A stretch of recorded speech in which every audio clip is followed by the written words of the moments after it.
үй тапсырмасынан сабағымызды бастайық. Үй тапсырмасын орындадық па, балалар?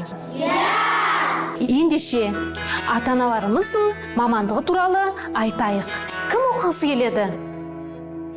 Ал Айгүлжан айта ғой. Бұл менің әкем, есімі Аян. Ол бала кезінде әскери адам болуды армандаған. Ол қазір әскери ұшқыш. Өте тамаша. Ал енді Қанаттан сұрайық.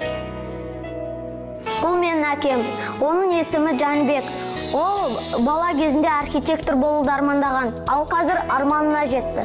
Жақсы, Қанат, сен де арманыңа жетерсің деген үміттемін. Отыра ғой. Тақым айтқысы келеді балалар. Мақсат, сен неге үндемейсің?